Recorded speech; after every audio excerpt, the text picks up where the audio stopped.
And here we are back on the channel again. Roy White at RW3 with another video for you. This one's going to be focusing on my favorites. Finally, the return of the English Premier League. Now, one of the first things you're going to notice watching the video, of course, got rid of all the hair. Yeah, had to finally go out there and do it. Wear the mask. It's a little unusual the way that they cut around it. You just kind of have to hold it to your face as they cut the sideburns up, but as you've seen in any of my past videos, you knew that it was well past time for me to get that taken care of. And now that I have, here to be back on the channel and get going with you. So let's jump right in, right? Because the Premier League is set to return in less than an hour from now as I'm recording this video here on Wednesday. We got a couple of games here on Wednesday to catch us up with match day 29. That means that every team in the Premier League will have played 29 games after today. And then we can all move forward as a group and start getting into the regular schedule of things as we wind down and play the final 9 games of the season. Now, I'm going to go down the list of all the teams that I think still have something to play for this season. I'm not going to include the teams that are going to be relegated. We could do that in a separate video if you like, but this will mostly focus on the teams that I think most people are going to care about, the teams that have a chance to get into the Champions League. Of course, finishing in the top 4 will do that.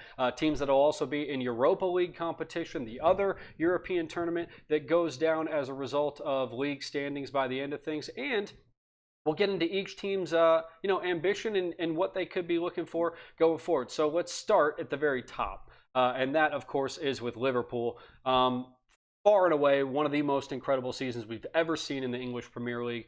Just 1 loss and 1 draw in 29 matches for Liverpool thus far. And they're cruising to the title. They're going to become the team to win the title the soonest in EPL history ever. In fact, the prior winner had won the title only with 5 matches to spare. Right now, Liverpool can hoist the trophy this Saturday if Manchester City loses today against Arsenal and they beat Everton on Saturday. So they could actually be hoisting the trophy with 8 weeks to spare. That'll be an incredible accomplishment for Liverpool. Obviously, their first Premier League title in 30 years of trying to achieve one. Unfortunately, it's kind of a really sad state of affairs in that they're going to be celebrating it in an empty stadium. Wherever it is that they win this title, ultimately, they're going to be celebrating it not with their fans, not with the crowd going crazy, but in an empty stadium. It's going to be a little bit of an eerie scene, but I would advise people to check that out. I feel a little bit bad for Liverpool fans because I don't think it's going to be the type of celebration that this season, quite honestly, has deserved for them. So Liverpool, that's kind of their ambition. Going forward, they were knocked out of the Champions League tournament, so nothing to play for on that front. Moving on to the second place team, and that's 25 points below Liverpool's 82 currently, and that's Manchester City. 57 points right now. Not so sure if it's going to matter if they finish in the top 4 because we've still got to find out whether or not their European ban is going to be upheld. If you remember back in February, they were banned from European competition for the next 2 years. That means no Champions League and no Europa League. They appealed that ban earlier this month in a closed-door hearing, and we're set to find out what comes of that in July. So if they do finish in the top 4, but they're ultimately banned from European competition, that means whoever finishes in 5th would actually move up into UEFA Champions League competition, and whoever finishes 9th would move up into the Europa League competition. Of course, the Europa League, the 5th through 8th placed teams in the English Premier League wind up playing in the Europa League. So for City, what happens now at this point of the regular season, they're not too concerned about it. However, you would think this season has not been that great. They can still win 3 titles. They won the Carabao Cup earlier this season. They're in the final 8 in the FA Cup, and they're still in contention for the Champions League title, which at the moment they hold a 2-1 edge over Real Madrid when they go to play their second leg. So that's worth keeping an eye on. Also worth noting, they're going to get 2 star players back from injury.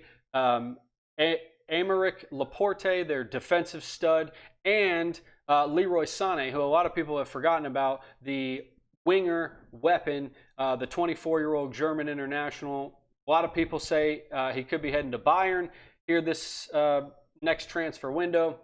But he's a really talented player that I think a lot of people have forgotten about. Another weapon that Pep Guardiola can dispose of and use at his disposal for Manchester City. So they're still going to be a dangerous team going forward. And you would think that they would still like to keep their form up, as, again, the Champions League is not going to be played until August, when they play several games over a 2-week stretch there in August. So that'll be what Manchester City's focusing on, likely, as well as the FA Cup going forward. Moving on to the third place team, Leicester City.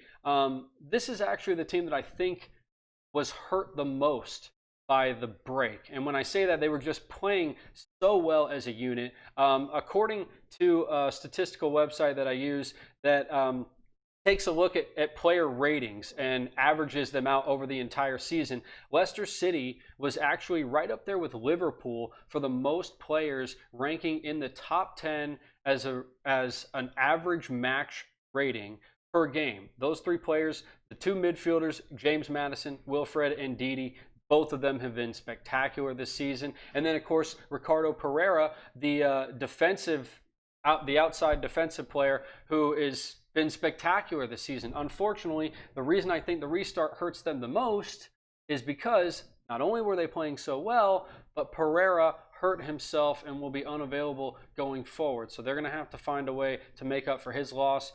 Jamie Vardy sitting at 99 English Premier League goals at this moment, so he could get number 100 over the weekend. That's worth keeping an eye on. And of course, at 53 points, they're only 8 points clear of 5th place at the moment. It's worth noting, with 9 games to go, if they don't continue their form, they might be in danger of falling out of that spot. So that's something to keep an eye on. The 4th place team currently right now, my squad, if you don't know, the Chelsea Blues.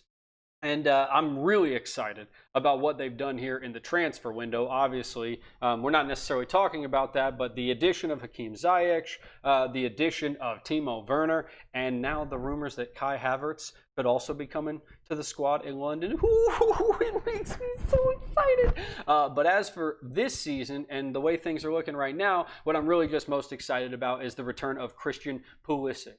Many people were introduced to Christian Pulisic around the world when he scored a hat trick in his second game with Chelsea, his first ever start in the English Premier League. It was an incredible game, and he continued that form up until he got injured. And after he got injured, not only was he out for several months, but then tried to come back, got hurt again, had to come out. Well, now with the break, he is fully healthy, fit, and ready to go. He played in the team's warm-up game against QPR, where they scored 7 goals earlier this week. He's going to be back in form this weekend for their first game coming back, and it does look like, I think, he's probably going to get the start. The good news is, if he doesn't get the start, there are infinite possibilities to get him on the field, because with the new restart, teams will now be allowed to substitute 5 players a game. And I expect managers around the EPL to utilize the 5 substitutions liberally, especially early on, because, as we said, teams are going to be playing a lot of games in a very small window of days. Arsenal, I believe, plays 4 games in 13 days. Chelsea and Leicester City will both play 4 games in 12 days, one of those including an FA Cup tie in which they face off against each other in the round of 8. So all that being said, Christian Pulisic definitely going to get a look over the weekend when Chelsea resumes, and he's a player that I'm really excited about. They have other questions defensively. Chelsea's defense has not been great this season. Will N'Golo Kante, who held back because of coronavirus concerns, will he be fully fit and ready to go?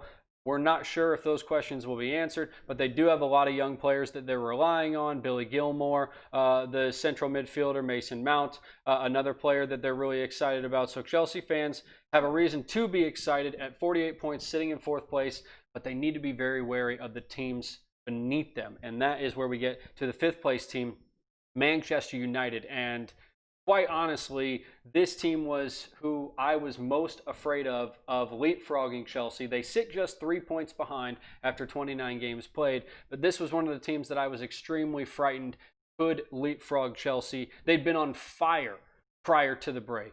Okay, they had clean sheets in 9 of 11 games. Okay, they were playing spectacularly. Bruno Fernandes started to flourish with his new club when they brought him in on a transfer. Paul Pogba had been saying he wanted out of Old Trafford, now is potentially being convinced to stay because of the form that Bruno Fernandes has brought to the club. Also worth mentioning, Marcus Rashford is going to be back from a back injury. He's a very talented player as well, a great striker.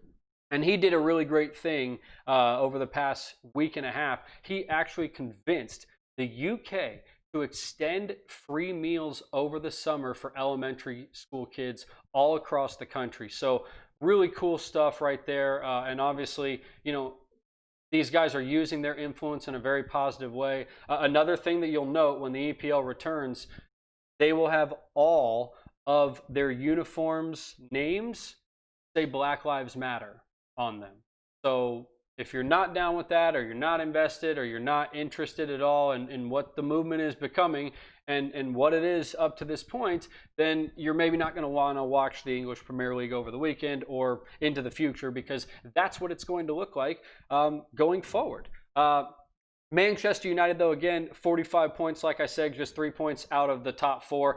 Those are their ambitions. They certainly want to get back into the Champions League, and you would expect them to do that. I would expect them to do that, especially if Manchester City is going to have their ban upheld. But we won't find that out until July. Sitting in 6th place, Wolverhampton Wolves. And this is one of my favorite preseason teams. I just thought they were incredibly exciting. Tons of Portuguese players that play with the flair and finesse that I really enjoy watching. They've had an impressive campaign. They're 5 points out of 4th place behind Chelsea. Their focus right now, though, probably more on winning the Europa League. They're into the final 8 of the Europa League, and they've got a great chance to win it all. If they win that tournament, they would automatically qualify for the Champions League without even having to be in the top 4. So that's worth noting as well. Another way that they could get into the Champions League without necessarily having to finish in the top 4. One of the most exciting players in the entire Premier League, though, Adama Traore, their winger and central midfielder. He's played kind of all over the pitch and can play anywhere because he's an absolute powerhouse and he's fast as lightning. Is a guy that's been linked to Liverpool. He's a guy that's been linked to a number of clubs around the country. Really exciting player. Adama Traore is one of my favorite players for the Wolves, and one of the reasons why I think their team is so exciting and fun to watch. Just below them, Sheffield United. Can't say I know a whole lot about this team because they just came into the Premier League this season, but they've had a spectacular campaign. A lot of it was built, though, on a home field advantage that, quite frankly, is probably going to be nullified, if not even worse, on the other side when these games resume, because no fans are going to be involved. So I think they're another team that was really hurt by the restart, that's really hurt by the new surroundings and the new setup of things, because they were a really exciting team, at least in terms of how they could compete with some of the big boys. If you were going to Sheffield United or seeing a club go to Sheffield United, one of the big boys, you thought, hey, this is a chance for our team to pick up some points that they could maybe drop. Well, that may go by the wayside now that fans are away. And again, I think Sheffield United, one of the teams hurt really bad by the restart. One of the teams that was helped by the restart, I think, the Tottenham Hotspurs. Spurs fans should be more than thankful for the break. They were kind of floundering under Jose Mourinho in their last couple of competitions. Even though they played their last game on March 10th, their last win came a month earlier on February 14th against Aston Villa. The reason I say I think fans will be ecstatic that they're getting to start the restart is that Harry Kane returns to the top of the lineup. That's a striker. That's a goal scorer that they missed severely. Son Heung-min, the South Korean international, fantastic player and fantastic skill. He's going to be able to be back this weekend. Unfortunately, they did lose one of their young stud defensemen, right defensive back, Japhet Tanganga, and I'm not 100% sure if I pronounced that right. I apologize. But he has a back fracture. He's going to be unavailable. And then Dele Alli is going to have a red card this weekend, so he's not going to be able to play this weekend, but he should be back in the team starting next week. And the final team I want to talk about is Arsenal. Like United, Arsenal probably wished the season had never stopped right before COVID. They were unbeaten in their last 8 contests, and they finally found some scoring touches from their big transfer, their new transfer, Pepe, along with Patrick Aubameyang, there you go, and Alexander Lacazette. There you go. Sorry, Pierre-Patrick Aubameyang.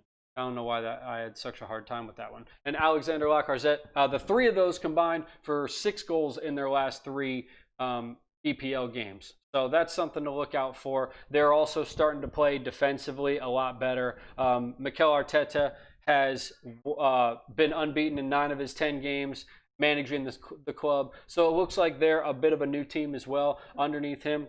All these teams, Tottenham, Arsenal, Manchester United, those 3 teams specifically, certainly feel like they should finish in the top 4 this season, and certainly feel like they still have a chance to finish in the top 4 season. So I would expect all of them to be angling and vying for a top 4 spot. Other teams beneath Arsenal that at least maybe are worth mentioning. Everton's a team I really like. I think they're better than they've probably been up to this point, but with the schedule coming up, they play 3 of their next 4 games against teams that are all at least in the top 8 and sitting above them in the standings. I just don't think they have enough games left to be able to bridge the gap between where they are now and 8th place in the EPL standings. And right now, as I sit here, Everton at 37 points, Tottenham at 41. 4 points back. It doesn't seem like a lot, but as I mentioned, they play 3 of their next 4 games against teams in the top 8, including their next game against Liverpool, who will be looking to hoist the trophy. So that's kind of where I think things sit for some of the more top popular teams in the Premier League. If you liked the video, again, please subscribe to the channel. We'd love to do more soccer videos like this and get more content to you guys out there. Probably do another video of the upcoming matches this weekend when we get things going on Friday. That's when match day 30 will begin on Friday, and you can check out the entire schedule at NBCSports.com. I'll post that on my Twitter at RW3. But again, for those of you that stuck this far through the channel, thank you guys so much for checking it out. I hope you're big soccer fans like I am, and if not, maybe you just saw it for the new hairdo or any of that stuff. Anyway, thanks for checking it out. Hope to see you guys soon, and we'll see you out on the pitch. Soccer talk. You love it.